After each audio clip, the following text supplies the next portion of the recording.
السلام عليكم ورحمة الله وبركاته. الحمد لله رب العالمين والصلاة والسلام على أشرف الأنبياء والمرسلين وعلى آله وأصحابه ومن تبعهم ودعا بدعوتهم إلى يوم الدين. أما بعد، أعوذ بالله من الشيطان الرجيم. بسم الله الرحمن الرحيم.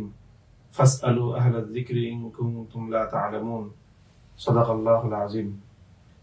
সুপ্রিয় দর্শক ও শ্রোতা মণ্ডলী, আপনারা যারা আমাদের এই লাইভ প্রোগ্রাম দেখছেন দেশ ও প্রবাস থেকে, সকল শুভানুধ্যায়ী এবং আমাদের এই ফেসবুক লাইভ প্রোগ্রামের দর্শক ও শ্রোতা মণ্ডলীকে জানাই আন্তরিক অভিনন্দন। প্রিয় দর্শক,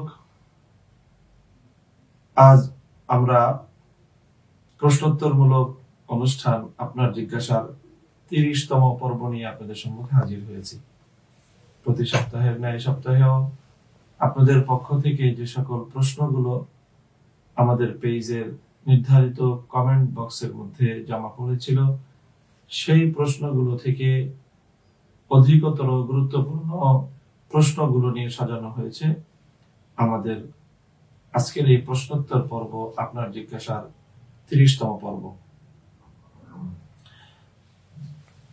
আমরা ভূমিকার দীর্ঘসূত্রিতায় না গিয়ে সরাসরি চলে যাচ্ছি আপনাদের প্রশ্নগুলো নিয়ে আলাপচারিতায়। প্রিয় দর্শক, আজকে যে প্রশ্নটি প্রথম আমাদের সম্মুখে রয়েছে আলোচনার জন্য, নাসির হুসাইন নামক আইডি থেকে এক ভাই প্রশ্ন করেছেন, প্রায় দেখি কিছু মহিলা বক্তা ওয়াজের মঞ্চে ওয়াজ করে এবং তাদের সামনে বহু শ্রোতা মহিলা থাকে। তাদের বেশিরভাগই বেপর্দা এবং মহিলা ওয়াইজও বেপর্দা। এখন এসব মহিলা বক্তাকে জনসম্মুখে ওয়াজ করা ইসলাম সমর্থন করে? এই হলো নাসির হুসাইন ভাইয়ের এই প্রশ্ন। তো এই প্রশ্নের জবাব আলোচনায় প্রথমেই আমরা যে কথাটি বলা প্রয়োজন মনে করছি সেটি হলো, ওয়াজ এবং নসিহত মানুষের ধর্মীয় সচেতনতা সৃষ্টি করা, দ্বীনি জ্ঞান মানুষকে সরবরাহ করা, এটি ইসলামের একটি গুরুত্বপূর্ণ বিষয়। এবং ইসলাম সম্পর্কে ধর্মের জ্ঞান, ইসলামের জ্ঞান, এটা যেরকম পুরুষের জন্য প্রয়োজন, নারীর জন্য প্রয়োজন। নারীদেরকেও ইসলামের প্রয়োজনীয় জ্ঞান শিক্ষা করতে হবে এবং সেই নারীদের ইসলামী এলেম অর্জন করার জন্য, দ্বীনের এলেম অর্জন করার জন্য, ইসলামী শিক্ষা এবং জ্ঞান অর্জন করার জন্য বিভিন্ন উদ্যোগ গ্রহণ করা এটি জরুরি। এবং সেই উদ্যোগের মধ্যে মহিলাদের জন্য তালিম, মহিলাদের জন্য ওয়াজ এবং নসিহতের আয়োজন, এগুলো প্রয়োজনীয় উদ্যোগ। সেই হিসাবে মহিলাদের জন্য, নারীদের জন্য অবশ্যই তালিম অথবা ওয়াজ নসিহত এবং তাদের দ্বীনি প্রয়োজনীয় জ্ঞান শিক্ষা করার প্রয়োজনীয় ব্যবস্থা থাকা, এটি অপরিহার্য এবং জরুরি। এটি হলো প্রথম বিষয়। দ্বিতীয় বিষয় হলো, সেই মহিলাদেরকে কারা ওয়াজ করবেন, কারা শিক্ষা দিবেন। তো মহিলাদেরকে যদি ভালো যোগ্যতা সম্পন্ন এবং সঠিক কোরআন সুন্নাহর জ্ঞান সমৃদ্ধ কোন মহিলা মুআল্লিমা থাকেন, যে সকল মহিলারা সাধারণ মহিলাদেরকে শিক্ষা দিবেন, তাদেরকে নসিহত করবেন, তাদেরকে তালিম করবেন, এরকম মহিলারা যদি মহিলাদেরকে শিক্ষা দেয়, তালিম করে, এটি অবশ্যই প্রশংসনীয় বিষয়। তবে যদি মহিলা মুআল্লিমা না পাওয়া যায়, মহিলাদের দ্বারা মহিলাদের শিক্ষা এবং ওয়াজ নসিহতের আয়োজন যদি সুন্দরভাবে না করা যায়, সেক্ষেত্রে কোন পুরুষ মুআল্লিমের মাধ্যমেও মহিলাদের জন্য তালিম এবং ওয়াজের আয়োজন করা যেতে পারে এবং এটিও প্রয়োজনীয় উদ্যোগ। তৃতীয় কথা হলো, পুরুষের মাধ্যমে ওয়াজ বা তালিমের ব্যবস্থা করা হোক অথবা মহিলাদের মাধ্যমে মহিলাদের ওয়াজ এবং তালিমের ব্যবস্থা করা হোক, যেটি করা হোক না কেন, উভয় ক্ষেত্রে ইসলামী শরীয়তের গুরুত্বপূর্ণ এবং ফরজ বিধান, পর্দার বিধানকে উপেক্ষা করার এবং পর্দার বিধানকে লঙ্ঘন করার কোনো অবকাশ নেই। পর্দার বিধান অবশ্যই রক্ষা করতে হবে। পুরুষের দ্বারা যদি মহিলাদের তালিম এবং ওয়াজের ব্যবস্থা করা লাগে, তাহলে সেক্ষেত্রে সেই পুরুষের সাথে মহিলাদের পর্দার পরিপূর্ণ ব্যবস্থা থাকতে হবে। আর যদি মহিলার দ্বারা মহিলাদের তালিমের ব্যবস্থা করা হয়, তাহলে সেক্ষেত্রেও যেই মহিলা তালিম করছেন, ওয়াজ করছেন, তার যেমন পর্দার বিষয়টা রক্ষা করা জরুরি, যে সমস্ত মহিলারা তালিমের জন্য, ওয়াজ শোনার জন্য একত্রিত হচ্ছেন, তাদেরও পর্দার বিধান রক্ষা করাটা জরুরি। সুতরাং ওয়াজ এবং নসিহত শোনার জন্যে অথবা করার জন্যে, তালিম করার জন্যে অথবা তালিম গ্রহণ করার জন্যে, শ্রবণ করবার জন্যে কোনো ক্ষেত্রেই শরীয়তের ফরজ বিধান, পর্দার বিধানকে উপেক্ষা করার এবং লঙ্ঘন করার কোনো অবকাশ নেই। পর্দা এবং হিজাবের বিধান রক্ষা করেই দ্বীনি তালিম এবং ইসলামী ওয়াজের এই আয়োজন করতে হবে। এখন আসি আমরা প্রশ্নোক্ত যেই সুরত, যেই প্রচলনটি অধুনা আমাদের সমাজে লক্ষ্য করা যাচ্ছে, সেই বিষয়ের আলোকপাতে মহিলারা সেখানে কিছু ওয়াজ নসিহত করছেন এবং সেই সমস্ত নসিহতগুলোর মধ্যে ব্যাপকভাবে মহিলাদের সমাগম হচ্ছে। সেই সমস্ত মহিলারা বাড়িঘর থেকে তালিমের জায়গায় আসার ক্ষেত্রে তারা পর্দার বিধান রক্ষা করছেন না, তারা হিজাব করছেন না, বরং হিজাব ছাড়া পর্দা লঙ্ঘন করে তারা নিজেদের বাড়িঘর থেকে ওয়াজ শোনার জন্য অথবা তালিমের জন্য তারা জড়ো হচ্ছেন। এটি কোনোভাবেই গ্রহণযোগ্য হতে পারে না এবং শরীয়তের মধ্যে এর কোনো অবকাশ এবং এর অনুমতি থাকতে পারে না। দ্বিতীয়ত হলো, যিনি ওয়াজ করছেন, যে সকল মহিলারা বয়ান করছেন বা বক্তা হিসেবে আলোচনা করছেন, তারাও তাদের দুটি বিষয় এখানে পর্দার অন্তর্ভুক্ত। প্রথম বিষয় হলো তাদের চেহারা, সুরত, তাদের আকার আকৃতি, এটি যেমন পর্দার অন্তর্ভুক্ত, তেমনিভাবে তাদের যে আলোচনার যে কণ্ঠস্বর, নারীদের কণ্ঠস্বরও এটি হিজাব এবং ইসলামী শরীয়তের দৃষ্টিতে পর্দার অন্তর্ভুক্ত।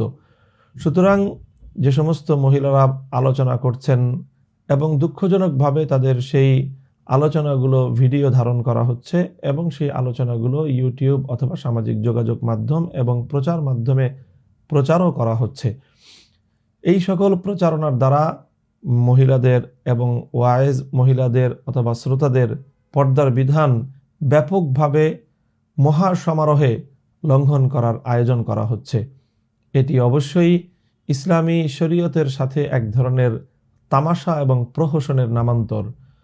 মহিলারা মহিলাদেরকে তালিম করতে পারবে, মহিলারা মহিলাদেরকে ওয়াজ এবং নসিহত করতে পারবে, এতে শরীয়তের কোনো আপত্তি নেই, বরং এতে উৎসাহ রয়েছে। তবে অবশ্যই ইসলামী শরীয়তের প্রতিটি বিধান যেমন তার শর্ত রক্ষা করে করা জরুরি, এক্ষেত্রেও মহিলাদের হিজাব এবং পর্দার বিধান রক্ষা করে করা জরুরি।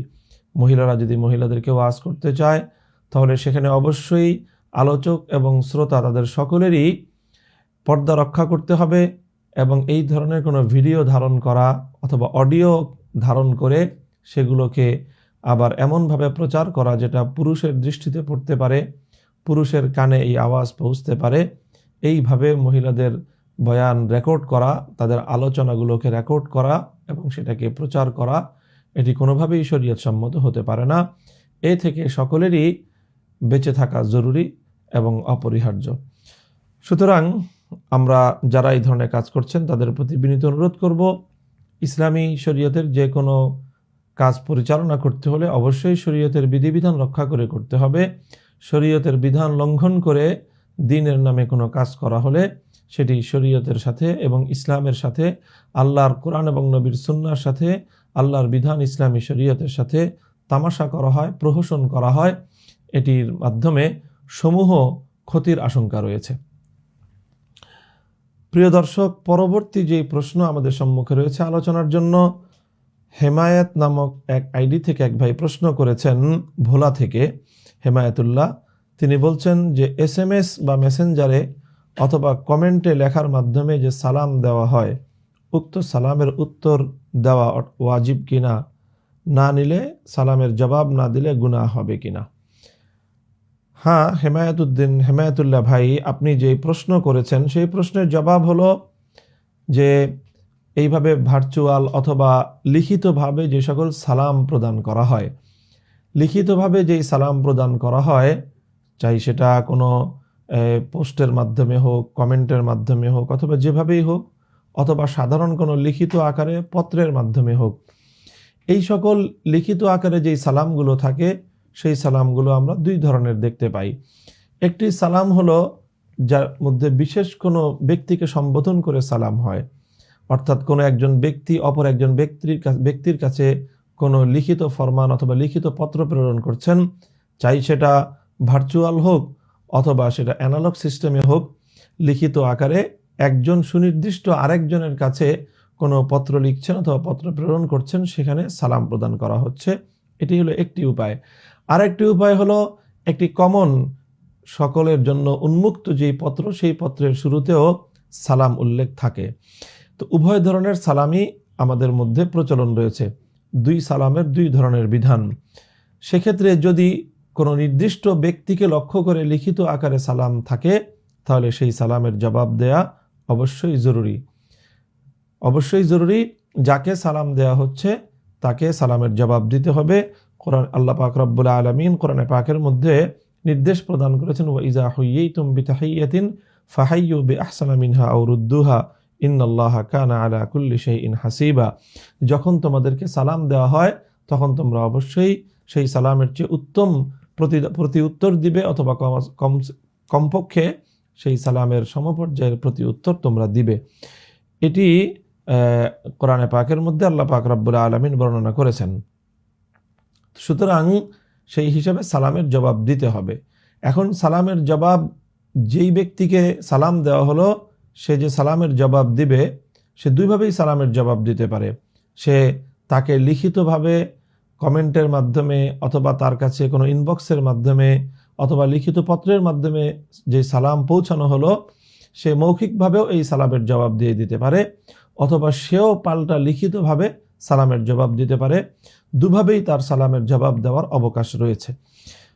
আর যদি কোনো ব্যক্তি বিশেষকে নির্দিষ্ট না করে এমনিতেই উন্মুক্তভাবে সালাম দেয়া হয়, যেমন কোনো একটি পত্র, কোনো একটি হ্যান্ডবিল অথবা কোনো একটি ব্যাপক লেখা যার মধ্যে কোনো ব্যক্তি বিশেষকে সম্বোধন করা হয়নি, সেই ওপেন এবং উন্মুক্ত পত্রের মধ্যে শুরুতে যদি সালাম থেকে থাকে, তাহলে যারা সেই পত্র পাঠ করবে, সেই পত্র যারা পড়বে, তাদের জন্য সালামের জবাব দেওয়াটা জরুরি না। তবে তারা যদি সালামের জবাব দেয় তাহলে এটি উত্তম, এবং আশা করা যায় যে ওই লিখিত সালামের জবাব লিখিত হোক অথবা মৌখিকভাবে তারা দেওয়ার কারণে তারা সালামের জবাব দেওয়ার যে সওয়াব রয়েছে সেই সওয়াব তারা পাবে, এটি আশা করা যায়।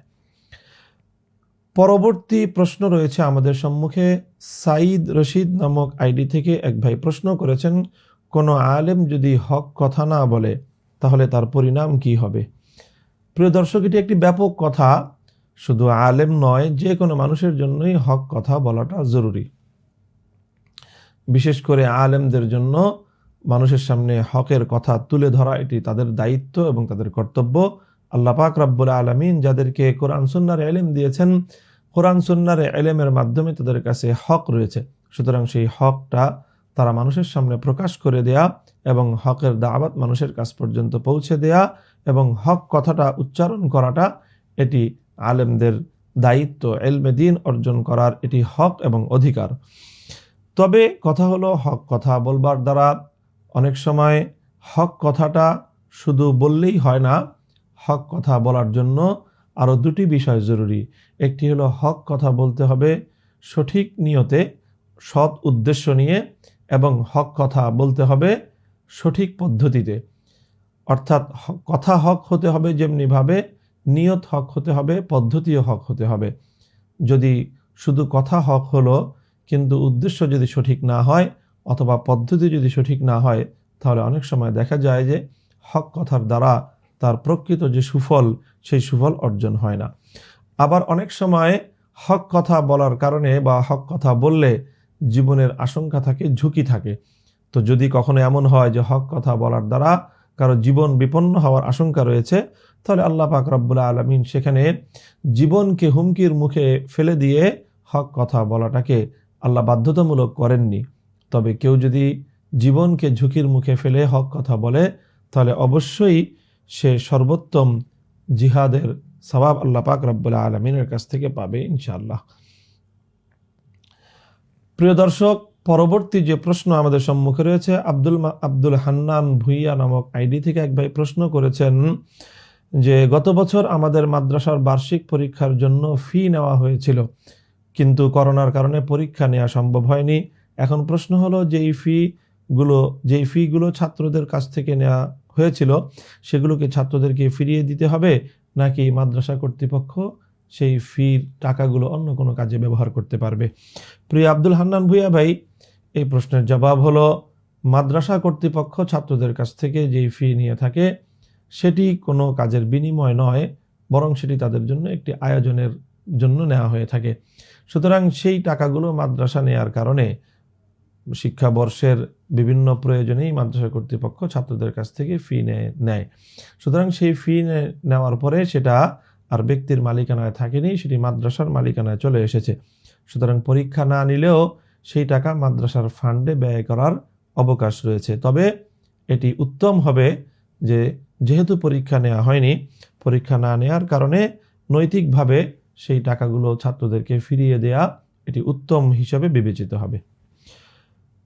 পরবর্তী যে প্রশ্ন রয়েছে আমাদের সম্মুখে, সালাউদ্দিন মুন্না নামক আইডি থেকে এক ভাই প্রশ্ন করেছেন, আমাদের মসজিদের ইমাম ব্যবসা করেন, কিন্তু সমস্যা হলো তিনি প্রতি সপ্তাহে প্রায় 3-4 দিন নামাজে ভুল করেন, এমনকি মাঝে মাঝে মুক্তাদিরা লোকমা দিলেও তিনি লোকমা গ্রহণ করেন না, আবার সভাপতির ভয়ে হক কথাও বলেন না। এখন প্রশ্ন, এমন ইমামের পিছনে নামাজ হবে কি? প্রিয় দর্শক, এই ইমামের পিছনে নামাজের বিষয়ে আপনি যে সংশয় প্রকাশ করছেন সালাউদ্দিন মুন্না ভাই, এই জন্য আপনি দুটি কারণ উল্লেখ করেছেন। একটি হলো তিনি ব্যবসা করেন, আরেকটি হলো তিনি সভাপতির ভয়ে হক কথা বলা থেকে বিরত থাকেন, এবং সঙ্গে আপনি আরেকটি বিষয় যুক্ত করেছেন, সেটি হলো যে নামাজের মধ্যে তার অনেক ভুল হয়। তো এই যে কারণগুলো, কোনো ইমামের জন্য ব্যবসা করাটা এটি তার পিছনে নামাজ শুদ্ধ অশুদ্ধ হওয়ার সঙ্গে আদৌ কোনো সম্পর্কযুক্ত বিষয় নয়, বরং যে কোনো মানুষের যেরকম ব্যবসা করার অধিকার রয়েছে, বরং হালাল ব্যবসার মাধ্যমে সম্পদ উপার্জন করাকে ইসলাম উৎসাহিত করেছে। সেই হিসাবে একজন ইমাম তিনি যদি হালাল ব্যবসার মাধ্যমে টাকা পয়সা উপার্জন করেন, তাহলে এটির সম্পূর্ণ সুযোগ তার রয়েছে, এবং এজন্য সেই ইমামের প্রতি কোনো ধরনের খারাপ মনোভাব পোষণ করার কোনো অবকাশ শরীয়তের মধ্যে নেই। সুতরাং ব্যবসার সঙ্গে তার পিছনে ইক্তেদা শুদ্ধ হওয়ার কোনো সম্পর্ক নেই। দ্বিতীয় যে বিষয়টি আপনি উল্লেখ করেছেন যে তার অনেক ভুল হয় নামাজের মধ্যে, যার কারণে লোকমা দিতে হয়। তো নামাজের মধ্যে যে কারো ভুল হতে পারে, ভুল কারো কম হয় কারো বেশি হয়, সুতরাং যদি তার ভুল হয় লোকমা হয়, এটিও তার পিছনে নামাজ ইক্তেদা অশুদ্ধ হওয়ার কোনো কারণ নয়। তৃতীয় যে বিষয়টি বলেছেন যে তিনি সভাপতির ভয়ে হক কথা বলেন না, এটি শুধু খুবই সংক্ষিপ্ত একটি কথা, এটি অস্পষ্ট একটি কথা। সভাপতিকে তিনি কতটুকু ভয় পান, কি কারণে ভয় পান, পরিস্থিতিরা কতটুকু জটিল, এবং যেই হক কথাটা তিনি বলেন না সেই হক কথাটা কোন পর্যায়ের হক কথা, ইত্যাদি ইত্যাদি অনেকগুলো বিষয় এখানে স্পষ্ট হওয়া সাপেক্ষেই এ বিষয়ে স্পষ্ট কোনো মতামত ব্যক্ত করা সম্ভব। অন্যথায় স্বাভাবিকভাবে যে কমিটির অথবা পরিস্থিতির আলোকে ইমাম সাহেবান অনেক সময়ই শরীয়তের বা ইসলামের দৃষ্টিতে পরিপূর্ণ সকল ধরনের হক কথাগুলো তারা বলতে পারেন না। এক্ষেত্রে তাদের সীমাবদ্ধতা রয়েছে, তাদের অক্ষমতা রয়েছে, এবং যে ক্ষেত্রে অক্ষমতার প্রশ্ন আসবে সেক্ষেত্রে হক কথা সরাসরি না বলতে পারলেও হিকমতের সাথে সেই হক কথাগুলো, শরীয়তের সঠিক কথাগুলো মানুষের কাছে পৌঁছে দেওয়ার চেষ্টা করবে। সুতরাং এই বিষয়গুলোর কারণে কোনো একজন ইমামের পিছনে ইক্তেদা অশুদ্ধ হবে, ব্যাপারটি এমন হতে পারে না। তবে হ্যাঁ, যদি তিনি হক কথা বলার ক্ষেত্রে শরীয়তের বিধান এবং শরীয়তের সীমা যদি লঙ্ঘন করেন, তাহলে সেটা ভিন্ন প্রশ্ন হতে পারে।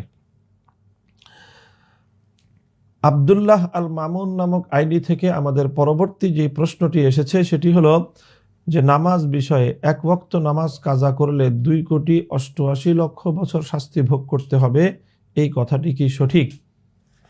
প্রিয় আব্দুল্লাহ আল মামুন ভাই এবং অন্যান্য দর্শক শ্রোতা যারা আমাদেরকে দেখছেন এবং শুনছেন, এই ধরনের একটি বর্ণনা আমরা একটি হাদিসের উদ্ধৃতি থেকে শুনে থাকি যে 1 ওয়াক্ত নামাজ কাজা করলে তার জন্য 80 হুকবা তথা 2,88,00,000 বছর তাকে জাহান্নামের আগুনে জ্বলতে হবে। এমন একটি বিবরণ রয়েছে কোনো কিতাবের মধ্যে পাওয়া যায়, তবে এটি আল্লাহ রসুল সাল্লাল্লাহু আলাইহি ওয়াসাল্লামের হাদিস হিসাবে কোনো প্রামাণ্য এবং গ্রহণযোগ্য কোনো সূত্রের বর্ণনা আমরা খুঁজে পাইনি। সুতরাং এই কথাটির যেহেতু কোনো গ্রহণযোগ্য বর্ণনার সূত্র নেই, কোনো সনদ নেই, আর গ্রহণযোগ্য বর্ণনার সূত্র এবং সনদ ব্যতি রেখে শরীয়ত সংক্রান্ত কোনো কথা ইসলামের মধ্যে গ্রহণযোগ্য হতে পারে না। সুতরাং এত একটা আমল না করার কারণে সুনির্দিষ্ট একটা সময়ের জাহান্নামের আগুনে প্রজ্বলিত হওয়ার যেই কঠোর শাস্তির কথা এখানে বলা হচ্ছে, এটি যেহেতু আল্লাহ রসুল সাল্লাল্লাহু আলাইহি ওয়াসাল্লাম থেকে প্রামাণ্য কোনো সূত্রে বর্ণিত নেই, সুতরাং এটি একটি মওদু তথা একটি বানোয়াট এবং জাল বর্ণনা হিসেবেই মুহাদ্দিসিনদের নিকট একটি চিহ্নিত। সুতরাং এই বিষয়টির উপর নির্ভর করে এমনভাবে কথা বর্ণনা করা এটি সঠিক হবে না। তবে হ্যাঁ, কোনো ব্যক্তি যদি নামাজ ছেড়ে দেয় অথবা নামাজ না পড়ে, তাহলে তার জন্য ভয়াবহ শাস্তির কথা কোরআন এবং হাদিসের বিভিন্ন বর্ণনার দ্বারাই পাওয়া যায়। আল্লাহ পাক রব্বুল আলামিন কোরআনে পাকের মধ্যে ঈমানের পরেই সবচেয়ে গুরুত্ব দিয়েছেন যেই বিধানের উপর, যে ইবাদতের উপর, সেটি হলো নামাজ তথা সালাত। ঠিক তেমনিভাবে রাসূল সাল্লাল্লাহু আলাইহি ওয়াসাল্লাম হাদিসে পাকের মধ্যে ঈমানের পরেই সবচেয়ে গুরুত্বপূর্ণ আল্লাহর বিধান হিসেবে নামাজকে চিহ্নিত করেছেন, আখ্যায়িত করেছেন। রাসূল আকরাম সাল্লাল্লাহু আলাইহি ওয়াসাল্লাম থেকে এমন বর্ণনা অনেকগুলো সহিহ হাদিসের মধ্যে বর্ণিত রয়েছে, বাইনাল আবদি ওয়াল কুফরি তারকুস সালাত, যে অর্থাৎ একজন মুমিন ব্যক্তি এবং একজন কাফের ব্যক্তি তাদের মধ্যকার পার্থক্যকারী স্পষ্ট লক্ষণ হলো নামাজ।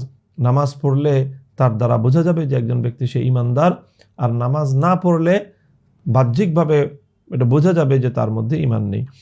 এই ধরনের বর্ণনা থাকা সত্ত্বেও এমন কোনো জাল বা বানোয়াট বর্ণনার উপর নির্ভর করে নামাজের ফজিলত বর্ণনা করাটা এটা কোনো বুদ্ধিমত্তার কাজ হতে পারে না, এবং ইসলামী শরীয়তের কোনো অনুমোদিত কাজও এটা হতে পারে না।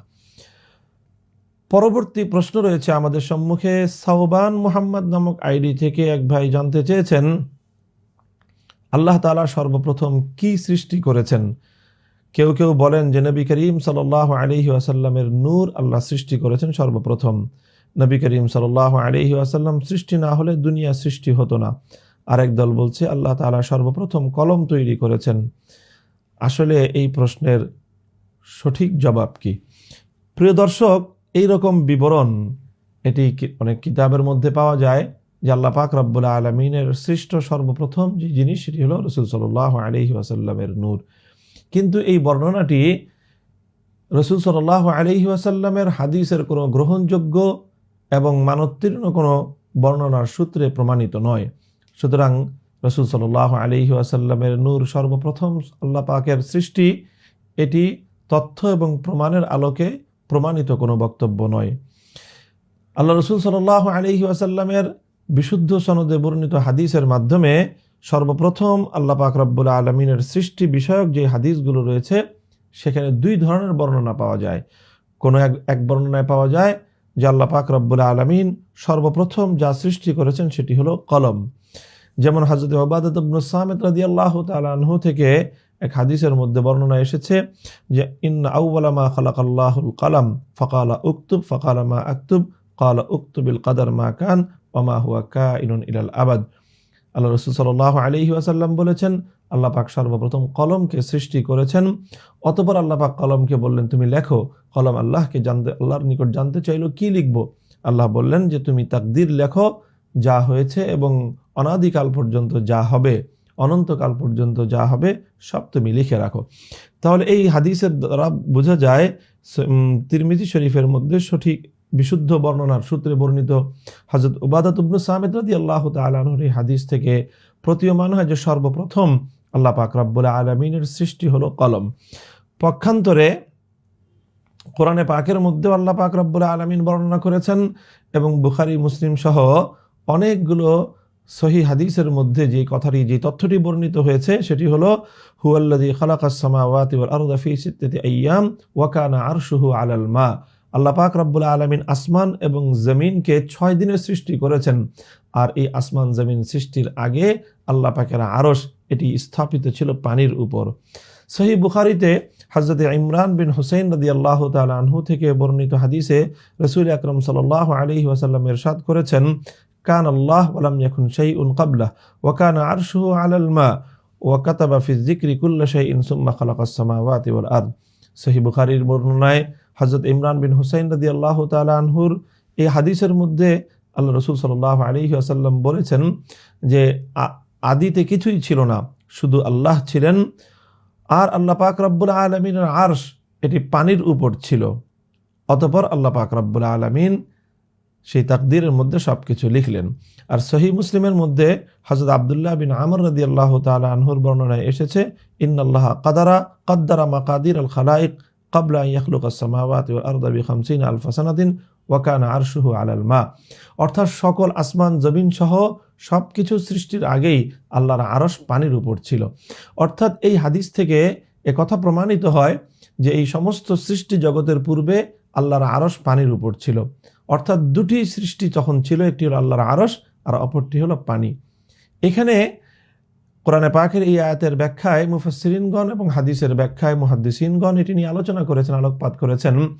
যেটি তো বোঝা যায় এই হাদিস এবং কোরআনের আয়াত থেকে যে আরশ পানির উপর ছিল, অর্থাৎ দুটি সৃষ্টি ছিল, একটি আরশ এবং অপরটি হলো পানি। তবে প্রশ্ন হলো আরশটা আগে ছিল না পানিটা আগে ছিল? এক্ষেত্রে অধিকাংশ মুফাসসিরিনদের মতামত হলো যেহেতু আরশ পানির উপর আল্লাহ পাক বলেছেন, সুতরাং এ থেকে বোঝা যায় যে পানি আগে ছিল, তার উপর আল্লাহ পাক রব্বুল আলামিন আরশ সৃষ্টি করেছেন। সুতরাং সেই হিসাবে আল্লাহ পাক রব্বুল আলামিনের সর্বপ্রথম সৃষ্টি কোরআন এবং হাদিসের অধিকতর গ্রহণযোগ্য বিবরণ মতে আল্লাহর প্রথম সৃষ্টি হলো পানি। কেউ কেউ বলেছেন আল্লাহর প্রথম সৃষ্টি হলো পানির আগে আরশ। দুটি মতামতই গ্রহণযোগ্য হতে পারে। এই হলো হাদিস এবং কোরআনের দ্বারা প্রমাণিত তথ্য। তবে প্রিয় দর্শক, আল্লাহ পাকের সর্বপ্রথম সৃষ্টি কোনটি, এটি একটি তাত্ত্বিক বিষয়। এটি নিয়ে সাধারণ মানুষের খুব বেশি আলোকপাত করা এবং এই বিষয়ে খুব বেশি পরেশান হওয়া, আলোচনা করা এটি কোনো বিষয় নয়। এটি একটি তাত্ত্বিক বিষয়। এই তথ্য কারো জানা থাকলে ভালো, না থাকলেও কোনো সমস্যার কিছু নেই। পরবর্তী যেই প্রশ্ন আমাদের সম্মুখে রয়েছে, এক আইডি থেকে চাঁদ অনির্বাণ নামক আইডি থেকে একজন জানতে চেয়েছেন, একজন ভাই, হযরত আমি একজন অভিনয় শিল্পী। সাধারণত ইসলামী বিষয় নিয়ে নির্মিত ছোট ছোট নাটিকাতে অভিনয় করে থাকি, যা ইউটিউব ও ফেসবুকে প্রচারিত হয়, যেখানে আমাকে প্রায় বাবার চরিত্রে অভিনয় করতে হয়। এক্ষেত্রে আমার প্রশ্ন হচ্ছে, অভিনয়ের খাতিরে অন্যের সন্তানরা যে আমাকে বাবা বলছে, যারা অন্য সময় আমাকে ভাই বলে সম্বোধন করে থাকে, তো এতে কি শরীয়তের দৃষ্টিতে এটা ঠিক না কোথাও ভুল হচ্ছে? বেশ কিছুদিন হলো বিষয়টি নিয়ে খুব মনোপীড়ার মধ্যে রয়েছি। শরীয়তে বিন্দুমাত্র আপত্তি থাকলে কথা দিচ্ছি আমি এগুলো ছেড়ে দেব। প্রিয় ভাই, আপনি যে বিষয়টি জানতে চেয়েছেন সেটি হলো, প্রথম যে বিষয় সেটি হলো যে কাউকে বাবা অথবা কাউকে ভাই অথবা সন্তান হিসেবে সম্বোধন করা।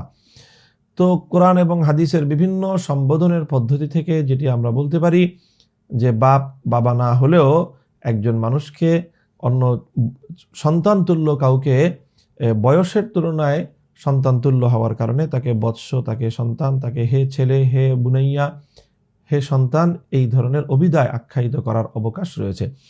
ঠিক তদ্রূপ বাবার বয়সী কাউকে নিজের বাবা না হলেও তার প্রতি সম্মান এবং শ্রদ্ধা প্রদর্শনার্থে তাকে বাবা বলে সম্বোধন করা যায়। যদি এই বাবা বলাটা তাকে সত্যিকার অর্থেই বাবা সাব্যস্ত করার উদ্দেশ্যে না হয়, তাহলে এটি বলা যেতে পারে। সুতরাং একান্ত বিশেষ ক্ষেত্র বিশেষে সম্মান এবং শ্রদ্ধা প্রদর্শনার্থে বাবা বলে কাউকে সম্বোধন করলে এটার দ্বারা ইসলামী শরীয়তের কোনো বিধান লঙ্ঘন হবে না, অথবা এর দ্বারা অন্যের বাবাকে বা নিজের বাবা ছাড়া অন্য কাউকে বাবা বলে সাব্যস্ত করার যে নিষেধাজ্ঞা রয়েছে সেই নিষেধাজ্ঞার আওতায়ও এটা পড়বে না। এটা হলো শুধু সম্মান এবং শ্রদ্ধার সূচক, শ্রদ্ধা হিসেবে বাবা বলে সম্বোধন করা। এটি কোরআন হাদিসের বিভিন্ন যে সম্বোধন পদ্ধতি তার আলোকে এটির বৈধতা প্রমাণিত হয়। তবে দ্বিতীয় যে বিষয়টি এখানে আপনি জানতে চেয়েছেন সেটি হলো যে এইভাবে অভিনয় করা। তো অভিনয় করার ক্ষেত্রে যদি শরীয়তের কোনো বিধান লঙ্ঘন না হয়, নারী পুরুষের কোনো পর্দার বিধান যদি না হয়, অথবা কোনো অসত্য কোনো তথ্যের যদি আশ্রয় না নেওয়া হয়, তাহলে সেক্ষেত্রে এই ধরনের কোনো মেসেজ অথবা কোনো বক্তব্য শিক্ষা মানুষের সামনে উপস্থাপন করার জন্য এই ধরনের কোনো অভিনয় করার অবকাশ থাকতে পারে। এতে শরীয়তের কোনো বিধানের বিপরীত হবে না। পরবর্তী প্রশ্ন রয়েছে আমাদের সম্মুখে। শফিকুল ইসলাম নামক আইডি থেকে এক ভাই জানতে চেয়েছেন, হুজুর আমি মাদ্রাসায় পড়তে চাই, কিন্তু আমার বাবা মা আত্মীয় স্বজন কিছুতেই আমাকে মাদ্রাসায় পড়তে দিবে না। তারা বলে মাদ্রাসায় পড়ালেখা করলে কি খাবে তুমি। আমি বোঝানোর চেষ্টা করি রিজিকের মালিক আল্লাহ, এ নিয়ে তাদের সাথে তর্ক পর্যন্ত হয়েছে, কিন্তু তারা কিছুতেই দিবে না। কিন্তু আমার মাদ্রাসায় পড়ার খুব ইচ্ছা, এখন আমার করণীয় কি? প্রিয় শফিকুল ইসলাম ভাই, প্রত্যেক মুমিনের জন্য প্রয়োজনীয় পরিমাণ দ্বীনের ইলম শিক্ষা করা ফরজ। সেই দ্বীনি ফরজ পরিমাণ ইলম অর্জন করা, এটা বাবা মার অনুমতি থাক বা না থাক, একজন মুমিন হিসাবে প্রত্যেক মুমিনের দায়িত্ব এবং কর্তব্য। তবে সেই ফরজ পরিমাণ ইলম অর্জন করার জন্য একজন ব্যক্তিকে নিয়মতান্ত্রিকভাবে মাদ্রাসায় ভর্তি হয়ে তাকে পূর্ণাঙ্গ কোরআন হাদিসের সিলেবাস সম্পন্ন করতে হবে, ইসলামী শরীয়তের যাবতীয় জ্ঞান তাকে অর্জন করতে হবে, এটি কোনো জরুরি নয়। একজন মানুষ যে কোনো উপায়ে সে মাদ্রাসায় ভর্তি না হয়েও কোনো আলেমের মাধ্যমে, কোনো শিক্ষকের মাধ্যমে, অধ্যয়নের মাধ্যমে, কারো তত্ত্বাবধানে, তার সঙ্গে যোগাযোগের মাধ্যমেও একজন ইমানদার, একজন মুমিন মুসলমান সে তার প্রয়োজনীয় দ্বীনের ইলম সে অর্জন করতে পারে, হাসিল করতে পারে। সুতরাং এই পরিমাণ ইলম হাসিল করার ক্ষেত্রে তো নিজের বাবা মা অথবা অন্য কোনো মানুষের বিধিনিষেধের পরোয়া করা যাবে না। প্রয়োজনীয় ফরজ পরিমাণ ইলম অর্জন করতেই হবে। প্রয়োজনীয় ফরজ পরিমাণ ইলমের চেয়ে আরো বেশি ইলম অর্জন করার ক্ষেত্রে পিতামাতার অবাধ্য না হয়ে বরং পিতামাতাকে রাজি করিয়ে তাদের সন্তোষের মাধ্যমেই ইলম অর্জন করার সেখানে প্রচেষ্টা চালানো উচিত। আর যদি পিতামাতা কোনোভাবে সম্মত না হয়, তাহলে পিতামাতার অবাধ্য হয়ে প্রয়োজনের চেয়ে ফরজ পরিমাণের চেয়ে বেশি ইলম হাসিল করার জন্য কোনো সন্তান নিজেকে পিতামাতার অবাধ্য করাটা ঠিক হবে না। প্রিয় দর্শক, পরবর্তী যে প্রশ্ন রয়েছে, মোহাম্মদ নওশাদ নামক আইডি থেকে এক ভাই জানতে চেয়েছেন হাটহাজারী থেকে, বলছেন যে মৃত ব্যক্তির নামে আলোচনা সভা, স্মরণ সভা করা শরীয়তের দৃষ্টিতে কতটুকু জায়েজ, দয়া করে জানাবেন।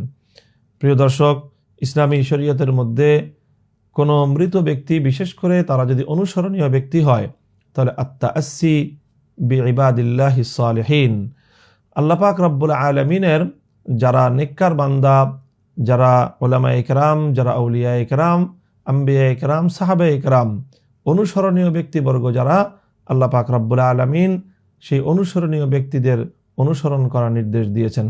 আল্লাহ বলেছেন যে আতিউল্লাহ ওয়া আতিউর রাসূল ওয়া উলিল আমরি মিনকুম, তোমরা তাদের আনুগত্য করো এবং তাদের অনুসরণ করো।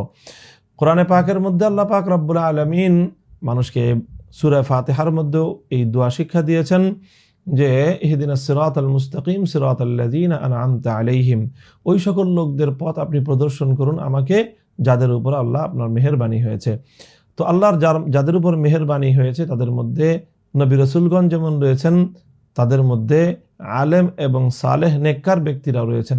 সুতরাং নেককারদের পথে পরিচালিত হতে হলে নেককারদের জীবনচরিত এটা জানা জরুরি, এবং নেককারদের জীবনচরিত আলোচনা করাটা এক্ষেত্রে উপযোগী এবং প্রয়োজনীয়। সুতরাং কোনো অনুসরণীয় ব্যক্তির, কোনো আলেম, কোনো বুজুর্গ, কোনো আল্লাহওয়ালা অথবা কোনো মুসলিম মৃত ব্যক্তি যার জীবনে অনুসরণীয় কিছু বিষয় রয়েছে, অনুসরণের উদ্দেশ্যে তার জীবন আলোকপাত করা, এটি অবশ্যই কোরআন সুন্নাহর আলোকে একটি সুন্দর আমল। কোরআনে পাকের মধ্যে আল্লাহ পাক বলেছেন ওয়াজাক্কির ফাইন্না যিকরা তানফাউল মুমিনিন, যে মানুষকে স্মরণ করিয়ে দিন, কারণ স্মরণ হলে এটা মানুষের জন্য, মুমিনদের জন্য এটি উপকারী একটি বিষয়।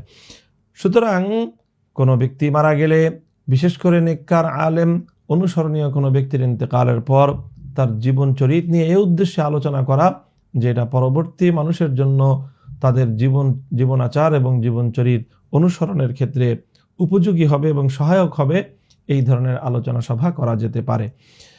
তবে হ্যাঁ, আলোচনা সভা করার জন্য নির্দিষ্ট কোনো দিন তারিখ এটাকে প্রয়োজনীয় মনে করা, মৃত্যু বার্ষিকী হিসাবে সেই দিন আলোচনা করাকে বিশেষ প্রয়োজনীয় বা বিশেষ ফজিলতের মনে করা, অথবা মৃত্যুর 3 দিন পরে অথবা 40 দিন পরে মৃত ব্যক্তির জীবন আলোচনা করার জন্য, তার স্মৃতি স্মরণ করার জন্য বিশেষ কোনো আয়োজন করা, অর্থাৎ শরীয়তে যেই বিষয়গুলোকে গুরুত্ব দেয়নি সেই বিষয়গুলোকে যদি কেউ গুরুত্বপূর্ণ মনে করে এবং সেটার কারণে বিশেষ কোনো আগ্রহ তার মধ্যে থাকে, তাহলে এটি বিদআতের কারণ হবে। সুতরাং কোনো মৃত ব্যক্তির সে যদি অনুসরণীয় ব্যক্তি হয়, তার জীবনাচার আলোচনা করা যেতে পারে, তার জীবনী আলোচনা করা যেতে পারে, তার স্মৃতিগুলো স্মরণ করে তার অনুসরণ করা যেতে পারে, কিন্তু সেক্ষেত্রে এমন কোনো বিষয় সেটাকে অবধারিত বা জরুরি মনে করা যাবে না, এমন কোনো কুসংস্কার অনুসরণ করা যাবে না যার কোনো গুরুত্ব ইসলামী শরীয়তের মধ্যে নেই। প্রিয় দর্শক, পরবর্তী প্রশ্ন রয়েছে কামরুল নামক আইডি থেকে। এক ভাই জানতে চেয়েছেন যে আমার বাবা মার বিয়ে হয় প্রায় 27 বছর আগে, বিয়ের সময় তাদের কাবিন কত টাকা করা হয়েছিল এবং কি তাদের কাবিন কাগজে কলমে হয়েছিল কিনা তা আমার বাবা মা এবং এমনকি তাদের বিয়েতে উপস্থিত কোনো মুরব্বীও বলতে পারছে না। এমত অবস্থায় ছেলে মেয়ে হিসেবে ইসলামের দৃষ্টিতে আমাদের অবস্থান কোথায়? অর্থাৎ আমাদের জন্মের বৈধতার বিষয়ে কোনো প্রশ্ন আছে কিনা, এতে আমার বাবা মার করণীয় কি বা ছেলে মেয়ে হিসেবে আমাদের করণীয় কি? প্রিয় কামরুল ভাই, এই যে আমাদের সমাজের মধ্যে এরকম একটি কথা প্রচলিত আছে যে যদি দেনমোহর পরিশোধ না করা হয় অথবা দেনমোহর না দেওয়া হয়, তাহলে সেই ক্ষেত্রে স্বামী স্ত্রীর সম্পর্ক এটি বৈধ হয় না এবং তাদের মিলন বৈধ হয় না এবং তাদের সন্তানরাও বৈধ হয় না। এই জাতীয় কথা, এটি সম্পূর্ণ ভিত্তিহীন এবং অমূলক একটি কথা। ইসলামী শরীয়তের মধ্যে স্বামী স্ত্রী বা নারী পুরুষের বিবাহ বন্ধনের জন্য যে সকল বিষয়গুলোকে জরুরি সাব্যস্ত করা হয়েছে, সেটা হলো যে এমন পাত্র এবং পাত্রী হতে হবে যাদের মধ্যে বিবাহ বন্ধন বৈধ রয়েছে, এবং সেক্ষেত্রে দুজন সাক্ষীর উপস্থিতিতে ইজাব এবং কবুল হতে হবে। ইজাব এবং কবুল যদি দুজন সাক্ষীর উপস্থিতিতে হয়ে যায়, তাহলে সেক্ষেত্রে বিবাহ বন্ধন শুদ্ধ হয়ে যাবে। বাকি থাকলো দেনমোহরের প্রশ্নটি। দেনমোহর যদি নির্ধারিত থাকে, তাহলে সেই নির্ধারিত দেনমোহর, সেটি যেই দেনমোহরের নির্ধারণের মাধ্যমে বিবাহ বন্ধন হবে, সেই পরিমাণ দেনমোহর স্বামীর জন্য স্ত্রীকে পরিশোধ করা এটি জরুরি হবে। যদি পরিশোধ না করে থাকে, তাহলে এটি স্বামীর উপর স্ত্রীর প্রাপ্য ঋণ থেকে যাবে। স্বামী যদি তার জীবদ্দশা এই ঋণ পরিশোধ না করে, তাহলে স্বামীর মৃত্যুর পরে তার সম্পদ থেকে ঋণ হিসাবে স্ত্রীকে তার দেনমোহর বা মোহরানা পরিশোধ করতে হবে। অর্থাৎ মোহরানা পরিশোধ করতে হবে, এটি জরুরি বিষয়, কিন্তু মোহরানা পরিশোধ না করলে বিবাহের বৈধতার উপর কোনো প্রভাব তৈরি করবে না। মোহরানা এটি হলো একটি অর্থনৈতিক ঋণ, এটি হলো সম্পদের ঋণ। এই ঋণ পরিশোধ করতে হবে, ঋণ পরিশোধ করাটা জরুরি, সেটা একটা ভিন্ন বিষয়, কিন্তু এর কারণে বিবাহের বৈধতার উপর কোনো ধরনের প্রভাব তৈরি হবে না। বাকি কথা থাকলো, যদি কোনো মোহরানা নির্ধারণ নাই করা হলো অথবা মোহরানা নির্ধারণ করা হয়েছিল কিন্তু সেটি স্বামী স্ত্রী বা অন্য কারোরই স্মরণে নেই, মনে নেই, এক্ষেত্রে কি করবে? এক্ষেত্রেও স্ত্রী তার স্বামীর কাছ থেকে মোহরানার প্রাপ্য থাকবে এবং এই স্মরণে না থাকার কারণে অথবা কোনো নির্দিষ্ট মোহর নির্ধারণ না করার কারণে স্ত্রী মোহরের অধিকার থেকে বঞ্চিত হবে না, বরং সেক্ষেত্রেও স্ত্রী তার মোহরের প্রাপ্য হবে। সেক্ষেত্রে যেহেতু মোহরানা নির্ধারণ ছিল না, সেক্ষেত্রে মোহর দেওয়ার জন্য যেই পদ্ধতি অবলম্বন করতে হবে সেটি হলো এই স্ত্রীর সমগোত্রীয় অর্থাৎ তার পরিবারের অন্যান্য নারীদের বিবাহের ক্ষেত্রে যেই মোহর নির্ধারণ করা হয়েছে, অর্থাৎ যেমন তার ফুফি এবং তার বোন, তার বংশের অন্যান্য মহিলাদের মেয়েদের যেই পরিমাণ মোহরানায় বিবাহ হয়েছে সেই পরিমাণ মোহরানাই সেখানে নির্ধারিত হবে এবং স্বামীকে সেই পরিমাণ মোহর স্ত্রী বরাবর পরিশোধ করতে হবে। মোহর পরিশোধ করতে হবে, মোহর অবশ্যই পরিশোধযোগ্য। যদি না স্ত্রী সন্তুষ্ট চিত্তে স্বামীর মোহরানাকে মাফ না করে দেয়, তাহলে অবশ্যই স্ত্রীর জন্য স্বামীর কাছ থেকে সেই মোহরানা প্রাপ্য, চাই বিবাহের সময় মোহরানা নির্ধারিত হোক অথবা মোহরানা নির্ধারিত না হোক, সর্ব অবস্থায় স্বামীকে স্ত্রী বরাবর মোহর অবশ্যই পরিশোধ করতে হবে। কিন্তু মোহর যদি পরিশোধ না করে অথবা মোহর যদি না দেয়, তাহলে এই কারণে টাকা পরিশোধ না করার ঋণ থেকে যাবে, ঋণগ্রস্ত থেকে যাবে। ইচ্ছাপূর্বক অন্যের হক আদায় না করলে সে হকুল ইবাদের দায়ে গ্রস্ত হবে, কিন্তু এই কারণে বৈবাহিক সম্পর্কের উপর কোনো প্রভাব তৈরি হবে না। সুতরাং আপনি যে সংশয় প্রকাশ করছেন যে আপনার বাবা মার সম্পর্কের বৈধতা নিয়ে অথবা আপনাদের জন্মের বৈধতা নিয়ে, এটি সম্পূর্ণ অমূলক এবং ভিত্তিহীন সংশয়। এই ধরনের সংশয় প্রকাশ করার কোনো অবকাশ ইসলামী শরীয়তের মধ্যে নেই। প্রিয় দর্শক, পরবর্তী যেই প্রশ্ন আমাদের সম্মুখে রয়েছে, তানজিলুর রহমান নামক আইডি থেকে এক ভাই জানতে চেয়েছেন, বেসরকারি সুদী ব্যাংকের সম্পূর্ণ অর্থায়নে যদি কোনো স্কুল বা ভার্সিটি প্রতিষ্ঠিত হয় এবং তাদের অর্থায়নেই পরিচালিত হয়, তবে সেই স্কুল বা ভার্সিটিতে শিক্ষক বা কর্মচারী হিসেবে চাকুরিতে ঢুকলে সেই আয় বৈধ বা হালাল হবে কি?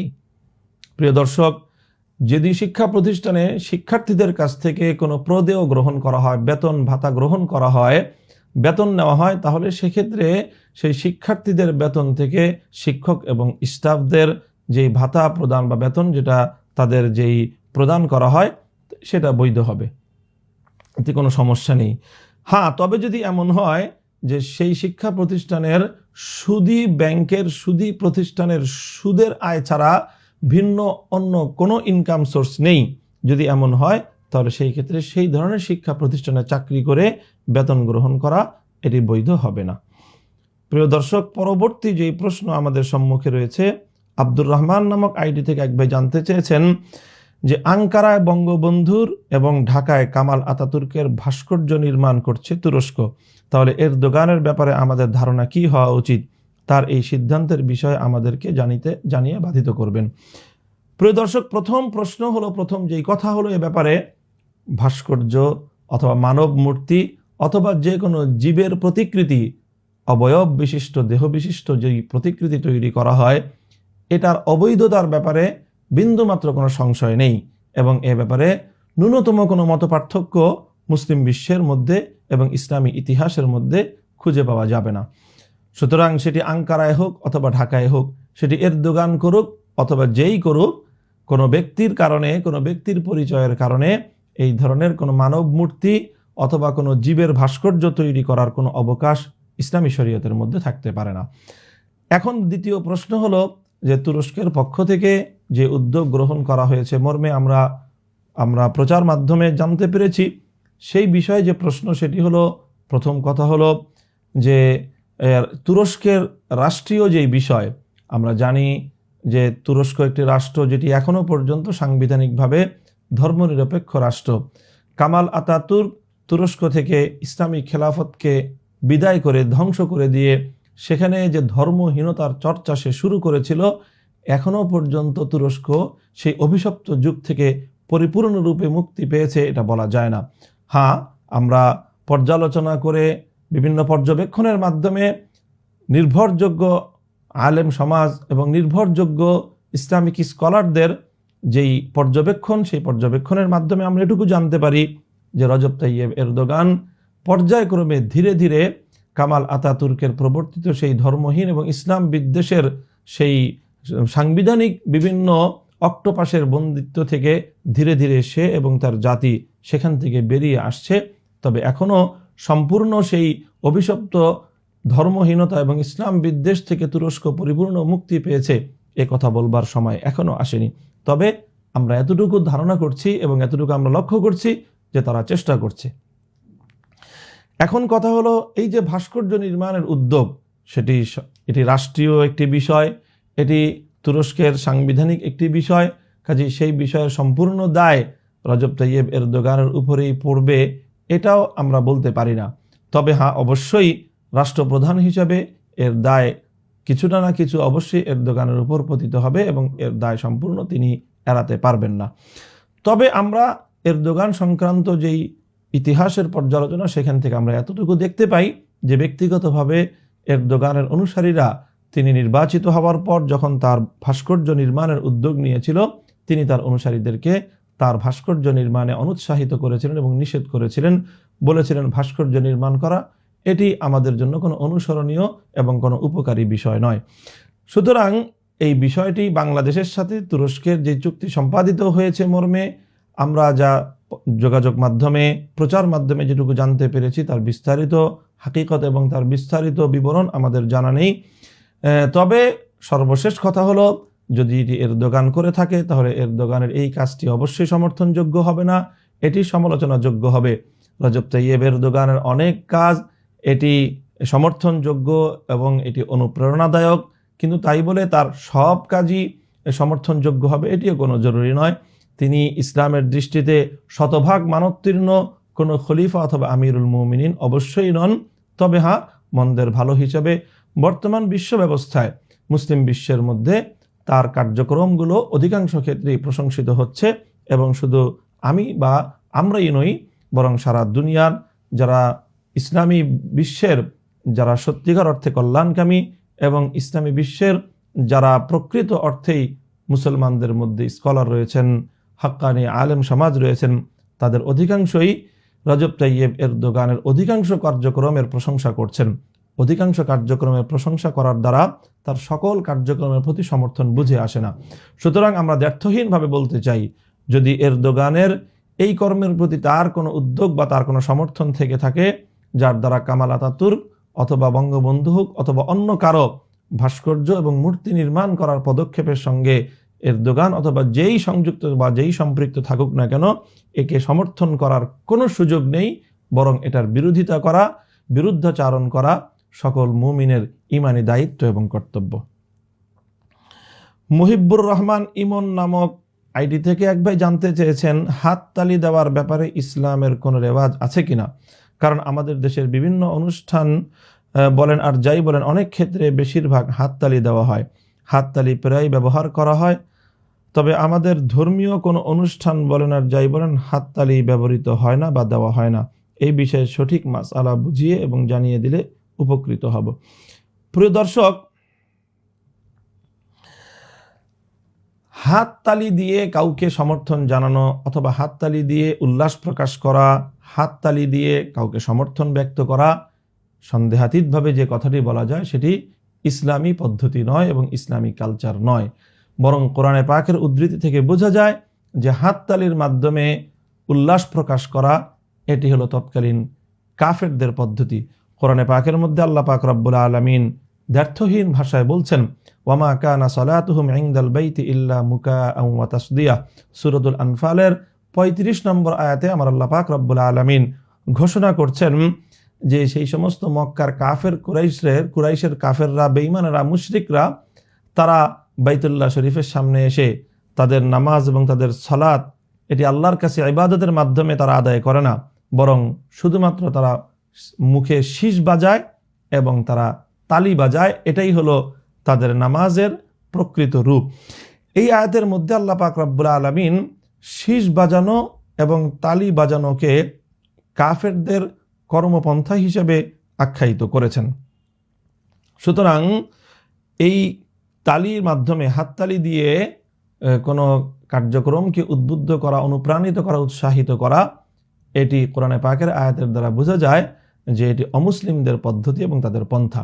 আর আল্লাহ রসুল সাল্লাল্লাহু আলাইহি ওয়াসাল্লাম এটাকে কঠোরভাবে নিষেধ করেছেন যে মুসলমানরা কোনো কর্মপন্থার ক্ষেত্রে কোনো কাফেরদের অনুসরণ করবে, এটির কোনো অনুমতি ইসলামী শরীয়তের মধ্যে নেই। ইসলামী শরীয়তের মধ্যে কাউকে কোনো ধরনের কাজের ক্ষেত্রে উৎসাহিত করতে হলে, কাউকে অনুপ্রাণিত করতে হলে ইসলামের পদ্ধতি হলো যে সেখানে সুবহানাল্লাহ বলবে, আলহামদুলিল্লাহ বলবে। এই ধরনের কোনো কথার দ্বারা আল্লাহু আকবার, আল্লাহ তাকবীর ধ্বনি দিবে, যেটি সাহাবায়ে কেরামের কর্মপন্থা হিসেবে বিভিন্ন হাদিসের দ্বারা প্রমাণিত। সাহাবায়ে কেরাম যখন কোনো বিষয়ে তারা অনুপ্রাণিত হতেন, উৎসাহ দেওয়ার চেষ্টা করতেন, কাউকে উদ্বুদ্ধ করার প্রয়োজনীয়তা অনুভব করতেন, তখন তারা হয়তো সুবহানাল্লাহ বলতেন, আল্লাহু আকবার বলতেন। অনেক হাদিসের মধ্যেই রাসূল সাল্লাল্লাহু আলাইহি ওয়াসাল্লাম থেকেও এই ধরনের কর্মপন্থার বিবরণ রয়েছে। সুতরাং ইসলামী কর্মপন্থার মধ্যে হাততালি দিয়ে কাউকে সমর্থন যোগানো, হাততালি দেওয়ার মাধ্যমে কাউকে উদ্বুদ্ধ করার এই কর্মপন্থা ইসলামী শরীয়তের মধ্যে পাওয়া যায় না। প্রিয় দর্শক, পরবর্তী প্রশ্ন রয়েছে আমাদের সম্মুখে। তাওরাত হাসান নামক আইডি থেকে এক ভাই জানতে চেয়েছেন, ফজর এবং আসর নামাজের পরে হানাফি মাযহাবের ইমামরা যে মুসল্লিদের দিকে ঘুরে বসে, এর কারণ কি? প্রিয় দর্শক, নামাজের পরে মুসল্লিদের দিকে ঘুরে বসা এটি শুধু ফজর এবং আসরের সাথে নয়, বরং সকল নামাজের ব্যাপারেই রাসূল সাল্লাল্লাহু আলাইহি ওয়াসাল্লামের এই আমল বর্ণিত রয়েছে। হযরত সামুরা ইবনে জুনদুব রাদিয়াল্লাহু তাআলা আনহুর হাদিসের মধ্যে রয়েছে যে কানান নবিয়্যু সাল্লাল্লাহু আলাইহি ওয়াসাল্লাম ইযা সাল্লা সালাতান আকবালা আলাইনা বিওয়াজহিহি। ইমাম বুখারী তার সহিহ বুখারীর মধ্যে হাদিসটি উদ্ধৃত করেছেন যে আল্লাহ রাসূল সাল্লাল্লাহু আলাইহি ওয়াসাল্লাম যখন কোনো নামাজ আদায় করতেন, নামাজের পরে সাহাবীরা বলেন যে আমাদের দিকে ঘুরে আল্লাহর নবী বসতেন। সুতরাং এটি রাসূল সাল্লাল্লাহু আলাইহি ওয়াসাল্লামের আমল ছিল এবং এটি শুধু ফজর এবং আসরের সঙ্গে কোনো সীমাবদ্ধ নয়। আল্লাহ রাসূল সাল্লাল্লাহু আলাইহি ওয়াসাল্লামের আমলের ক্ষেত্রে এমনও রয়েছে যে আল্লাহ রাসূল সাল্লাল্লাহু আলাইহি ওয়াসাল্লাম সাহাবীদের দিকে ঘুরে বসবার আগেই তিনি ইস্তিগফার পড়তেন 3 বার এবং সংক্ষিপ্ত কিছু দোয়া পড়তেন। সেই দোয়া পড়া পর্যন্ত রাসূল সাল্লাল্লাহু আলাইহি ওয়াসাল্লাম কিবলার দিকেও মুখ করে বসে থাকতেন। কিবলার দিকে থেকে মুসল্লিদের দিকে মুখ ফিরানোর অথবা ডান দিকে অথবা বাম দিকে ঘুরে বসবার এটি পদ্ধতি রাসূল সাল্লাল্লাহু আলাইহি ওয়াসাল্লাম অনুসরণ করতেন। অনেক সময় আল্লাহ রাসূল সাল্লাল্লাহু আলাইহি ওয়াসাল্লাম নামাজ শেষে কিবলার দিকে সংক্ষিপ্ত ইস্তিগফার এবং দোয়া পাঠ করে ডান দিকে অথবা বাম দিকে ঘুরে তিনি উঠে চলে যেতেন। সুতরাং এটিও করা যেতে পারে। আমাদের দেশে সাধারণত প্রচলন যেটা রয়েছে সেটা হলো যে ফজর এবং আসরের মধ্যে ইমাম সাহেবান গুরুত্বের সাথে তারা নিয়মিতভাবে মুসল্লিদের দিকে ঘুরে বসে থাকেন, অথবা কেউ ডান দিকে ঘুরে বসে থাকেন, বাম দিকে ঘুরে বসে থাকেন। সব দিকেই ঘুরে বসা যায় এবং কোনো একটি দিককে নির্ধারণ না করে কখনো সোজা মুসল্লিদের দিকে, কখনো ডান দিকে, কখনো বাম দিকে ঘুরে বসা, এটাই হলো হাদিসের দ্বারা প্রমাণিত সুন্নাহসম্মত পদ্ধতি। তবে আমাদের দেশে যে শুধুমাত্র ফজর এবং আসরের মধ্যে করা হয়ে থাকে আমলগুলো, এই আমলটি তার বিশেষ কারণ হলো যেহেতু ফজর এবং আসরের পরে কোনো সুন্নত নামাজ নেই, সুন্নতে মুআক্কাদা না থাকার কারণে এখানে এই ইমাম এবং মুসল্লিদের এই অবকাশ থাকে যে ইমাম সাহেব মুসল্লিদের দিকে ফিরে অথবা ডান দিকে বা বাম দিকে ফিরে একটু সময় বসবেন। আর বাকি 3 নামাজের পরে যেহেতু সুন্নতে মুআক্কাদা নামাজ রয়েছে, ইমামেরও সেই সুন্নতে মুআক্কাদা পড়ার তাড়া থাকে, মুসল্লিদেরও সেই সুন্নতে মুআক্কাদা নামাজ পড়ার তাড়া থাকে। এই জন্য সাধারণত ইমাম সাহেবানরা মুসল্লিদের দিকে ঘুরে বসেন না। কাজেই এই ঘুরে না বসাটা এটা এর দ্বারা সুন্নতের খেলাফ কিছু হয় না এবং এই ঘুরে বসাটা কোনো জরুরি কিছু নয়। সুতরাং যেহেতু ফজর এবং আসরের পরে কোনো সুন্নত পড়ার তাড়া থাকে না, এজন্য ঘুরে বসা হয়। আর ফজর এবং আসর ছাড়া অন্য নামাজগুলোর মধ্যে নামাজের পরে সুন্নতে মুআক্কাদা পড়ার একটি তাড়া থাকে, এই জন্য সেই সমস্ত নামাজগুলোর মধ্যে সাধারণত ঘুরে বসা হয় না। তবে সুন্নত শুধু ফজর এবং আসরের সাথে নয়, বরং মুসল্লিদের দিকে ঘুরে বসা অথবা ডান দিকে বাম দিকে ঘুরে বসা নামাজের পরে এটি সব নামাজের মধ্যেই সুন্নত। প্রিয় দর্শক, পরবর্তী যে প্রশ্ন আমাদের সম্মুখে রয়েছে, সাইফুল ইসলাম নামক আইডি থেকে এক ভাই জানতে চেয়েছেন যে আয়াত নাজিল হওয়ার সময় আমাদের প্রিয় নবী যেভাবে ঠোঁট নাড়াতেন, আপনিও ওনার মতো করে ঠোঁট নাড়িয়ে দেখিয়েছেন। অনেকে এই ঠোঁট নাড়ানোর বিষয়টা এর ভিন্ন ব্যাখ্যা দিচ্ছেন, এ নিয়ে আপনার প্রতি উত্তর দিবেন আশা করি। ভাই, আমরা আল্লাহ রাসূল সাল্লাল্লাহু আলাইহি ওয়াসাল্লামের বিভিন্ন বিষয় যেগুলো হাদিসের মধ্যে বর্ণিত হয়েছে, আল্লাহ রাসূল সাল্লাল্লাহু আলাইহি ওয়াসাল্লাম এর থেকে সাহাবায়ে কেরাম সেই পদ্ধতিগুলো বর্ণনা করেছেন। পদ্ধতিগুলো বর্ণনা করার ক্ষেত্রে অনেক আমলের ক্ষেত্রেই সাহাবায়ে কেরাম সরাসরি সেই আমলগুলো করে দেখিয়েছেন। যেমন বিভিন্ন হাদিসের মধ্যে বর্ণনা পাওয়া যায় যে সাহাবায়ে কেরাম আল্লাহ রাসূল সাল্লাল্লাহু আলাইহি ওয়াসাল্লামের মতো নামাজ পড়ে দেখিয়েছেন যে এভাবে আল্লাহ রাসূল নামাজ পড়েছেন, এভাবে রুকু করেছেন, এভাবে সিজদা করেছেন, এভাবে কিরাত পড়েছেন, এভাবে উযু করেছেন। বিভিন্ন আমলের ক্ষেত্রে সাহাবায়ে কেরাম তাদের পরবর্তীদেরকে রাসূল সাল্লাল্লাহু আলাইহি ওয়াসাল্লামের আমলগুলো শুধুমাত্র বর্ণনার মাধ্যমেই নয়, কথার মাধ্যমেই নয়, কার্যত পরবর্তীদেরকে দেখিয়েছেন। ঠিক তদ্রূপ এই আমলটিও রাসূল সাল্লাল্লাহু আলাইহি ওয়াসাল্লামের উপর যখন ওয়াহী নাজিল হতো প্রথম তখন আল্লাহর নবী ঠোঁট নাড়িয়ে সেই কোরআনের আয়াতগুলো নবীজি সেটা মুখস্থ করার জন্য তৎপর হয়ে উঠতেন। সেই সময়ে রাসূল সাল্লাল্লাহু আলাইহি ওয়াসাল্লামের ঠোঁট কেমনভাবে নড়ত সেটি হযরত ইবনে আব্বাস রাদিয়াল্লাহু তাআলা আনহু, হাদিস বর্ণনা করার সময় তার শিষ্যকে বলেছেন যে দেখো, আমি তোমাকে সেই ঠোঁট নাড়িয়ে দেখাচ্ছি যেভাবে আল্লাহ রসুল সাল্লাল্লাহু আলাইহি ওয়াসাল্লামের ঠোঁটটি নড়ত। অতঃপর ইবনে আব্বাস রাদিয়াল্লাহু তাআলা আনহুর যে শিষ্য, তিনিও সেই হাদিসটি বর্ণনা করার সময় তার শিষ্যকে ঠোঁট নাড়িয়ে দেখিয়েছেন। এই জন্য এই হাদিসটিকে হাদিসে মুসালসাল বিতাহরিকি শাফাতাইন, অর্থাৎ আল্লাহর নবী যেভাবে ঠোঁট নাড়িয়েছেন, নবীজির কাছ থেকে হাদিস বর্ণনা করার সময় সাহাবী এবং সাহাবীর থেকে তার পরবর্তী তাবেঈ, এভাবে কয়েক পরম্পরা পর্যন্ত নবীজির আদলে ঠোঁট নাড়িয়ে পরবর্তী প্রজন্মকে দেখানোর এই আমলটি এটি প্রমাণিত রয়েছে। যদিও এই হাদিসটি পূর্ণাঙ্গভাবে একেবারে ধারাবাহিকভাবে আমাদের পর্যন্ত সকল উস্তাদরাই তাদের শিষ্যদেরকে এভাবে ঠোঁট নাড়িয়ে দেখানোটা বিশুদ্ধ বর্ণনা মতে পরিপূর্ণ প্রমাণিত নেই, কিন্তু আল্লাহ রসুল সাল্লাল্লাহু আলাইহি ওয়াসাল্লামের ঠোঁটটা কিভাবে নড়ত, যখন মুহাদ্দিসিনগণ এই হাদিস পাঠদান করে থাকেন তখন উস্তাদগণ তাদের শিক্ষকদেরকে এভাবে ঠোঁট নাড়িয়ে দেখান। তো আমরা তো শুধুমাত্র ঠোঁট নাড়ানো নয়, আমরা তো আল্লাহর নবীর রুকু কিভাবে করতেন সেটাও দেখাতে পারি, নবী সেজদা কিভাবে করতেন সেভাবে আমরা দেখাতে পারি, আমরা দেখাই। নবী কিভাবে উজু করতেন আমরা সেভাবে দেখাই। নবীজি কিভাবে মাসেহ করতেন আমরা সেটা দেখাই। নবীজি কিভাবে গোসল করতেন আমরা সেটা দেখাই। আল্লাহ রসুল সাল্লাল্লাহু আলাইহি ওয়াসাল্লামের জীবনের অনেক কার্যক্রমকেই আমরা সরাসরি রসুল সাল্লাল্লাহু আলাইহি ওয়াসাল্লামের মতো করে সাহাবায়ে কেরাম এবং তাদের পরবর্তী একেবারে সনদের মাধ্যমে একেবারে পর্যায়ক্রমিকভাবেই সেই বর্ণনাগুলোর ধারাবাহিকতা আমরা রসুল সাল্লাল্লাহু আলাইহি ওয়াসাল্লাম থেকেই বর্ণনা করে থাকি। সুতরাং যারা এই বিষয়টা নিয়ে আপত্তি তুলেছেন তাদের অধিকাংশই দেখা যায় যে তাদের এলমের সাথে, কোরআন এবং হাদিসের চর্চার সাথে তাদের তেমন কোনো সম্পর্ক নেই, যার কারণে তারা বিষয়টি নিয়ে তারা এই এমন ধরনের প্রতিক্রিয়া ব্যক্ত করছেন। এটি একটি হাদিস শাস্ত্রীয় একটি বিষয়। হাদিস শাস্ত্রীয় বিষয়ের সাথে যাদের ন্যূনতম কোনো সম্পর্ক নেই, যাদের ন্যূনতম কোনো জানাশোনা নেই, কোরআন হাদিসের কোনো বিষয় নিয়ে মন্তব্য করার ক্ষেত্রে তাদের অবশ্যই অধিকতর সতর্কতা অবলম্বন করা জরুরি। প্রিয় দর্শক, আমাদের পরবর্তী যে প্রশ্ন রয়েছে, মোহাম্মদ হাসান নামক আইডি থেকে এক ভাই জানতে চেয়েছেন, মানুষ মারা যাওয়ার পর কবরে যে আযাব হবে তা কোনো মানুষ বুঝতে পারে না, তবে পশু পাখিরা নাকি বুঝতে পারে, এ কথা কতটুকু সত্য? হ্যাঁ প্রিয় দর্শক, এ কথাটি সম্পূর্ণ সত্য। হযরত আনাস ইবনে মালিক রাদিয়াল্লাহু তাআলা আনহু থেকে বর্ণিত এক হাদিসে রাসূল সাল্লাল্লাহু আলাইহি ওয়াসাল্লাম বলেছেন, মৃত ব্যক্তিকে যখন তার কবরের মধ্যে রাখা হয় তখন তার সুয়াল জবাব হয়, প্রশ্নোত্তর হয়। যদি প্রশ্নোত্তরে কোনো ব্যক্তি যথাযথ সন্তোষজনকভাবে জবাব দিতে না পারে তাহলে তার উপর কী ধরনের প্রতিক্রিয়া হয় সেটি বর্ণনা এসেছে যে তখন ইউযরাবু বিমাতারিকা মিন হাদিদিন জরবাতান ফায়াসিহু সাইহাতান ইয়াসমাউহা মান ইয়ালিহি গায়রুস সাকালাইন।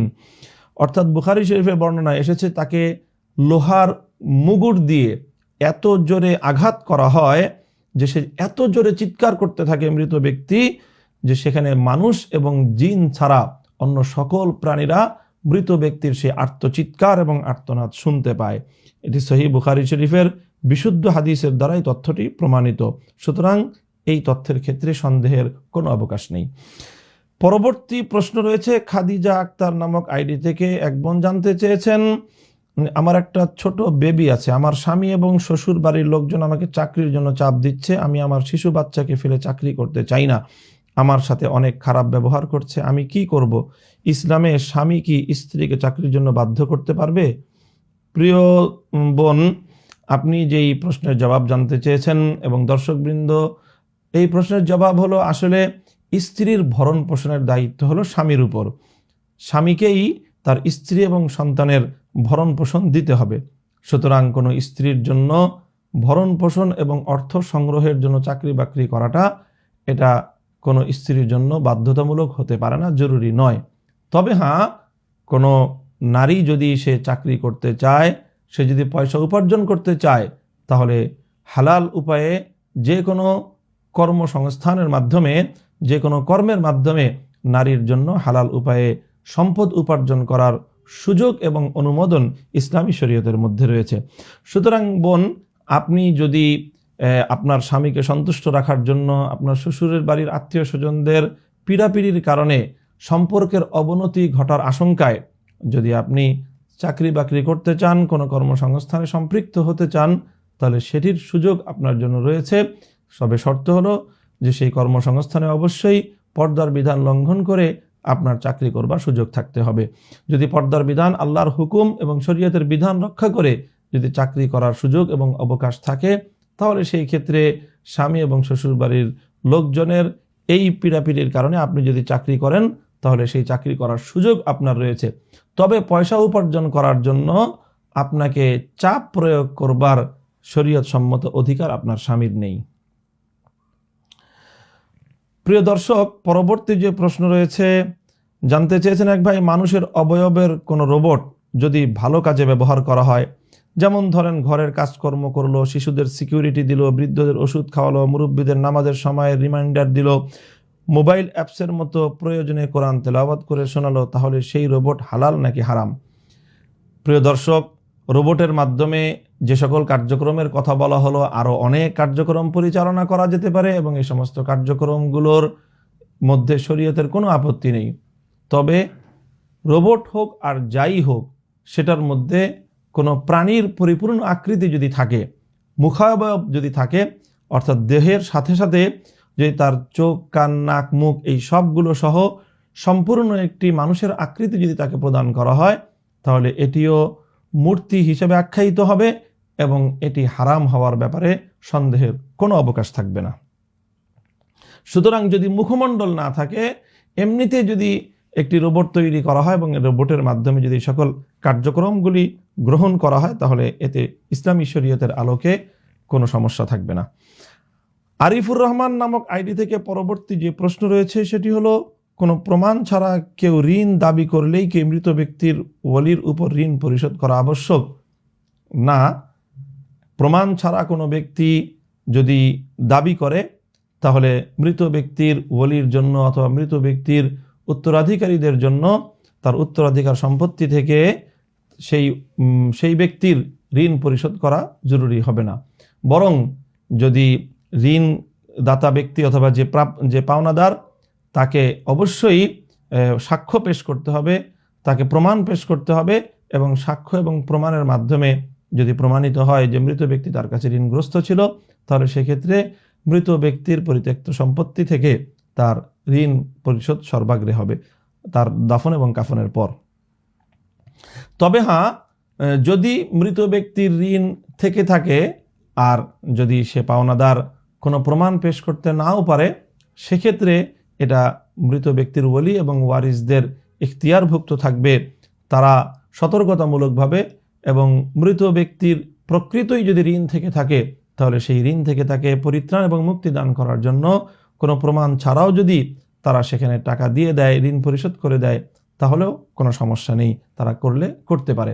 তবে সেক্ষেত্রে অবশ্যই লক্ষ্য রাখতে হবে যে মৃত ব্যক্তির আপনজনদের মধ্যে, আত্মীয় স্বজনদের মধ্যে যদি কোনো নাবালেগ অপ্রাপ্ত বয়স্ক থেকে থাকে, তাহলে সেক্ষেত্রে যেই ঋণ তথ্য এবং প্রমাণের মাধ্যমে প্রমাণিত নয়, সেই ঋণ এটা মৃত ব্যক্তির যারা অপ্রাপ্ত বয়স্ক উত্তরাধিকারী রয়েছে, সেই উত্তরাধিকারীর সম্পত্তি থেকে এই ধরনের অপ্রামাণ্য কোনো ঋণ পরিশোধ করবার অবকাশ থাকবে না।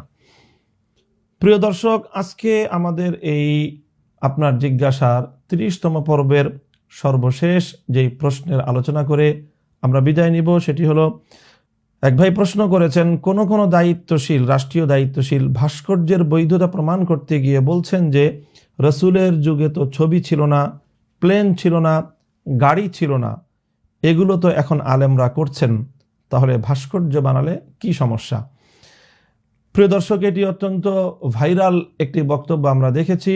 বাংলাদেশের একজন গুরুত্বপূর্ণ ব্যক্তি, সরকার দলীয় একজন দায়িত্বশীল, তিনি এই ধরনের দৃষ্টান্তের মাধ্যমে ভাস্কর্যের বৈধতা প্রমাণ করার চেষ্টা করেছেন। এটি একটি অযৌক্তিক বিষয় যে এইভাবে শরীয়তের কোনো বিধানকে যে কেউ প্রশ্নবিদ্ধ করবেন অথবা আলেম সমাজের কোনো কাজকে এভাবে প্রশ্নবিদ্ধ করবেন, এটি সম্পূর্ণ অযৌক্তিক। প্রিয় দর্শক, প্রথম এখানে যে 3টি বিষয় তিনি উল্লেখ করেছেন, এটি হলো ছবি তোলার বিষয়, আর 2টি হলো প্লেনে আরোহণ করা অথবা গাড়িতে আরোহণ করার বিষয়। তো ছবির বিষয় হলো, ইসলামী শরীয়তের মধ্যে ছবির অনেকগুলো স্তর রয়েছে। ছবির অনেকগুলো স্তর রয়েছে। একটা স্তর হলো ডিজিটাল ছবি, আরেকটা ছবি হলো কোনো ক্যামেরায় অথবা কোনো যন্ত্রের সাহায্যে ক্যামেরা বা মোবাইলের মাধ্যমে ধারণকৃত প্রিন্টেড ছবি, আরেকটা হলো হাতে অঙ্কিত ছবি, আরেকটা হলো দেহ এবং অবয়ব বিশিষ্ট ভাস্কর্য বা মূর্তি। এই প্রত্যেকটার বিষয়ের ক্ষেত্রে শরীয়তের বিধান সমপর্যায়ের অবশ্যই নয়। ডিজিটাল যে সকল ছবি মোবাইল অথবা কম্পিউটারের স্ক্রিনের মধ্যে থাকে, সেই ছবিটা প্রকৃত অর্থে ইসলামের নিষিদ্ধ ছবির অন্তর্ভুক্ত কিনা, এক্ষেত্রে ইসলামিক স্কলারদের বড় ধরনের মতপার্থক্য রয়েছে। ঠিক তদ্রূপ ক্যামেরা অথবা যে কোনো মোবাইলের মাধ্যমে ধারণকৃত ছবি যখন প্রিন্ট করা হয়, সেই প্রিন্টেড ছবি সেটাও ইসলামের নিষিদ্ধ তাসবিরের আওতায় পড়ে কিনা, সেটা নিয়েও মতপার্থক্য রয়েছে। সুতরাং এই ধরনের ক্যামেরার মাধ্যমে, তারপরে মোবাইলের মাধ্যমে ছবি ধারণ করা এবং ছবি প্রিন্ট করা, এটা নিয়ে কিছুটা হলেও মতপার্থক্য রয়েছে।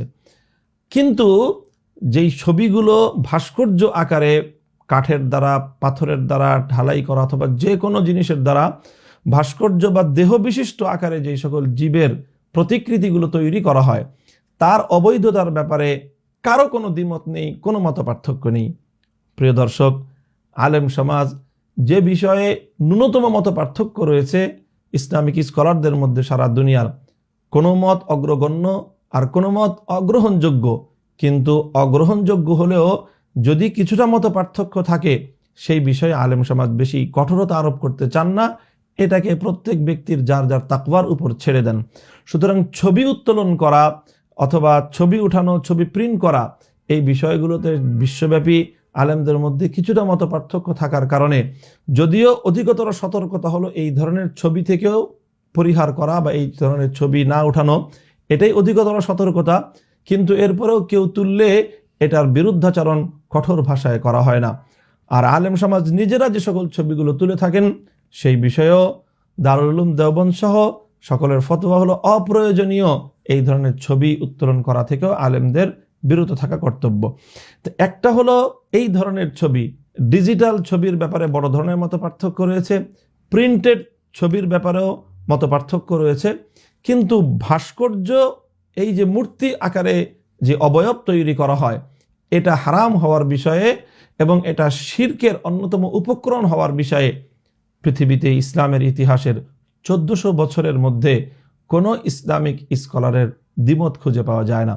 সুতরাং যে সকল বিষয়ে দ্বিমত রয়েছে, সেখানে কঠোরতা আরোপ যদি করা হয়, তখন তো অনেকেই বলবে অন্যান্য আলেমদের উদ্ধৃতি দিয়ে যে অমুক আলেম বা অমুকে এটাকে বৈধ বলেছে, আপনারা এটাকে অবৈধ বলে কঠোরতা আরোপ করছেন কেন? এই জন্য যেটা নিয়ে মতপার্থক্য রয়েছে, সেই বিষয়ে আলেম সমাজ কোনো কঠোরতা আরোপ করতে চান না। কিন্তু ভাস্কর্য এবং মূর্তির বিষয়ে পৃথিবীর ইতিহাসে এবং ইসলামের 1400 বছরের ইতিহাসে কোনো মতপার্থক্য খুঁজে পাওয়া যায় না। সুতরাং এটা দ্ব্যর্থহীন হারাম হওয়ার কারণে, সন্দেহাতীত হারাম হওয়ার কারণে এটার ক্ষেত্রে কঠোরতা এবং এই বিষয়ে অবস্থান শক্ত করাটা, এটি ইসলামেরই যুক্তি এবং দলিল প্রমাণের আলোকে গ্রহণ করা একটি অবস্থান। এইগুলো ছবির বিষয়ে। রাসূল সাল্লাল্লাহু আলাইহি ওয়াসাল্লাম ছবি তুলেননি, ওলামায়ে কেরামও কোনো ছবি তোলার পক্ষপাতী নয়। তবে আলেম সমাজ প্রয়োজনের ক্ষেত্রে ডিজিটাল ছবি ইত্যাদি এগুলোর ক্ষেত্রে মতপার্থক্য থাকার কারণে অনেকে এটা গ্রহণ করেন, আবার অনেকে সতর্কতা তাকওয়ার উপর চলতে গিয়ে ছবি তুলেন না, সেটা তাদের বিষয়। আর প্রয়োজনের ক্ষেত্রে যারা যারা তুলেন, সেটার অনুমোদন ইসলামী শরীয়তের মধ্যে রয়েছে। সুতরাং এই যে কথাটি যে আলেম সমাজ কেন ছবি তুলেন, ছবির সাথে ভাস্কর্যের বিষয়টি সম্পূর্ণ একাকার করে দেয়া, এটি অজ্ঞতার পরিচয়। কাজে আমরা বলবো, ইসলাম সম্পর্কে কোনো মন্তব্য করতে হলে অবশ্যই ইসলামী বিধান সম্পর্কে সম্যক অবগত হয়ে স্টাডি করে কোনো যোগ্য আলেমের সাথে, শরিয়া বিষয়ক বিশেষজ্ঞের সাথে পরামর্শক্রমে তার কাছ থেকে ব্যক্তিগতভাবে বিষয়টা ভালো করে জেনে বুঝে দায়িত্বশীল যদি মন্তব্য করেন, তাহলে দেশের মানুষের জন্য বিষয়গুলোকে ভালো করে বোঝাটা অনেক বেশি সহজ হবে। কিন্তু সেই সঙ্গে যে অপর দুটি প্রসঙ্গের তিনি অবতারণা করেছেন, তার একটি হলো প্লেনে আরোহণ করা, অপরটি হলো গাড়িতে আরোহণ করা। রাসূল সাল্লাল্লাহু আলাইহি ওয়াসাল্লাম করেননি, এজন্য আলেম সমাজ করেন বলে তিনি প্রশ্ন করেছেন। এই প্রশ্নটি সম্পূর্ণ অযৌক্তিক। রাসূল সাল্লাল্লাহু আলাইহি ওয়াসাল্লাম অনেক কিছুই করেননি, কিন্তু কোনটা করা বৈধ এবং কোনটা করা অবৈধ, হারাম কোনটা, হালাল কোনটা, কোনটা জায়েজ কোনটা না জায়েজ, এই সংক্রান্ত বিষয়ে কোরআন এবং হাদিসের নীতিমালা সুস্পষ্ট রয়েছে। এবং কিয়ামত পর্যন্ত মানুষের সামনে যতগুলো বিষয় আসবে, সেটা আল্লাহর নবীর যুগে হয়ে থাকুক বা না থাকুক, প্রত্যেকটা বিষয়ের ক্ষেত্রে জায়েজ হওয়া, না জায়েজ হওয়া, হালাল হওয়া, হারাম হওয়া সংক্রান্ত বিষয়ে কোরআন সুন্নাহর মূলনীতি রয়েছে। সেই মূলনীতির আলোকে প্লেনে আরোহণ করা বৈধ প্রমাণিত হয়, সেই মূলনীতির আলোকে গাড়িতে আরোহণ করা হালাল প্রমাণিত হয় বলেই আলেম সমাজ হালাল হিসাবে সেটাই আরোহণ করেন। আর কোরআন সুন্নাহর দ্ব্যর্থহীন ভাষায় ভাস্কর্য নির্মাণ করা হারাম প্রমাণিত হয়। সুতরাং গাড়িতে আরোহণ করা, বিমানে আরোহণ করার সাথে ভাস্কর্য নির্মাণ করাকে যদি কেউ একসাথে গুলিয়ে ফেলতে চায়, তাহলে আমরা সবিনয়ে এই কথা আরজ করতে চাই যে এটি অবশ্যই একটি অজ্ঞতার পরিচায়ক হবে এবং এই ক্ষেত্রে অবশ্যই আমাদের আরও সতর্কতার সাথে মন্তব্য করা উচিত। ইতিপূর্বেও আমি এমনটি বলেছি যে আমরা অনেকেই ইসলামী শরিয়া সংক্রান্ত বিভিন্ন বিষয়ে আমরা প্রশ্ন করে থাকি, অভিযোগ করে থাকি, মন্তব্য করে থাকি। একজন মুমিনের জন্য শরিয়া সংক্রান্ত, ইসলামীর বিধিবিধান সংক্রান্ত, কোরআন সুন্নাহ সংক্রান্ত কোনো বিষয়ে মন্তব্য করার সময়ে শুধুমাত্র নিজের বুদ্ধি, নিজের স্ট্যান্ড এবং নিজের রাজনৈতিক মতাদর্শের মাধ্যমে প্রভাবিত হয়ে